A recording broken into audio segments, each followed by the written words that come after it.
Hi, I'm Andrew Williams of GHF Equestrian, and I'm going to go through with you the importance of grid work, distances, and different fences you can use within the grid work to help you and your horse in preparation for the season ahead.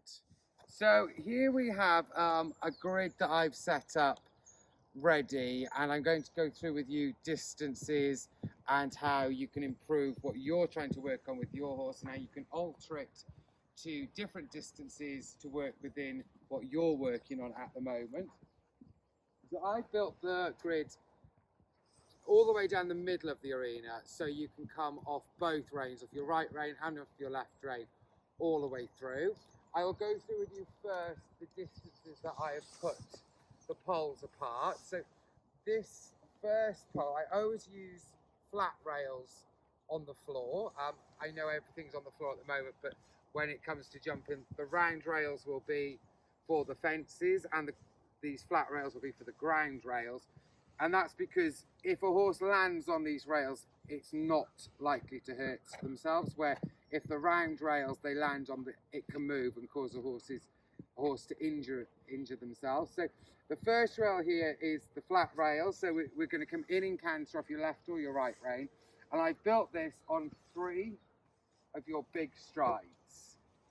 So it just gets you coming in, level around the turn, straight, you pop in canter the first rail, and 3 here, level of your strides will be a canter jump.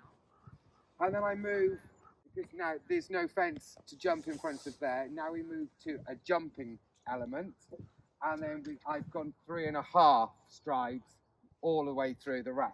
So 1, 2, 3 and a little bit. Same. 1, 2, 3 and a little bit. 1, 2, 3 and a little bit. So on, all the way down through. So the first part of the fence I'm going to build into a cross pole, just so it eases you and your horse in, and it's a lot to look at all the way through the grid. So whilst you're warming up, I would suggest you trot and canter through the poles.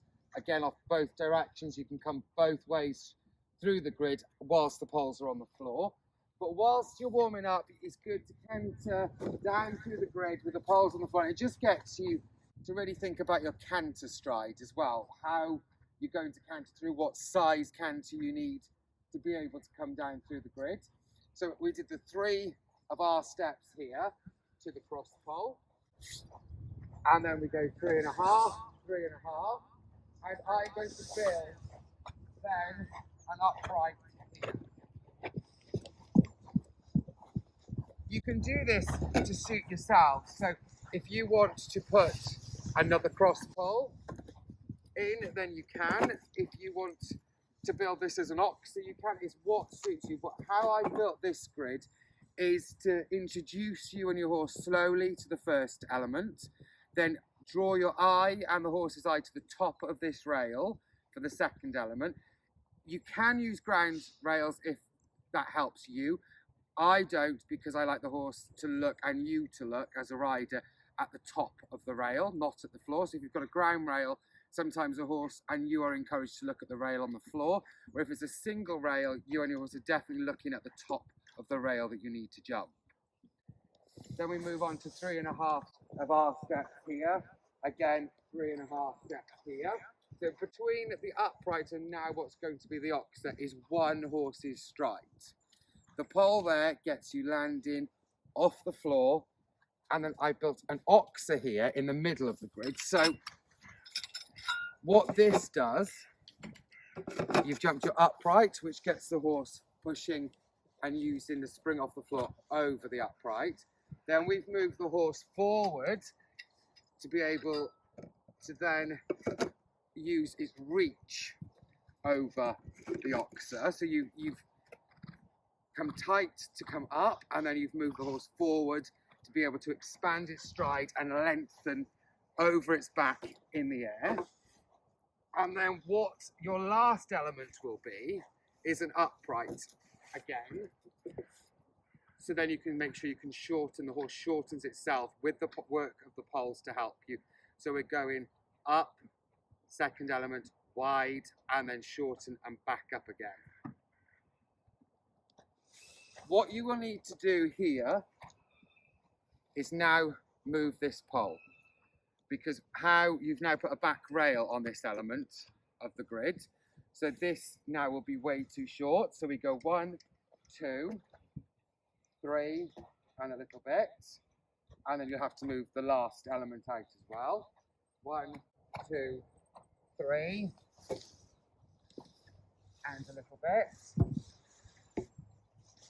1, 2, 3, and a little bit. If you used that oxer fence there as an upright, then you wouldn't need to move this fence because it would all be level. But the distances with the poles on the floor was walked without the back bar on that oxer. So when you introduce the back bar on the oxer, then you have to move this out. So now it's all become exactly the same: 3.5, 3.5, 3.5, 3.5, 3.5.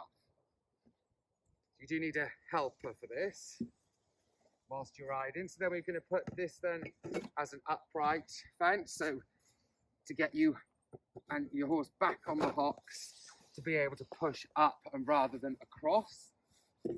And this is why we just use single rails, because I want them to look at the top rail all the way through, because that's obviously what you've got to jump. So if you've put things underneath, they can slightly start looking down. You know, grid work is a gymnastic exercise. You're not introducing fillers, etc. You're trying to make your horse athletic over its fences and read what's on the top of the fences. So they need to be able to push off the hock upwards for an upright, then be able to expand for an oxer, and then shorten again for this upright. Then I put this pole on the floor here on the landing side. You don't need to use this, but I like to use it so the horse keeps the shape over the upright, so it doesn't land too far out the other side. So we jump up, land, and then they bounce out over the pole again.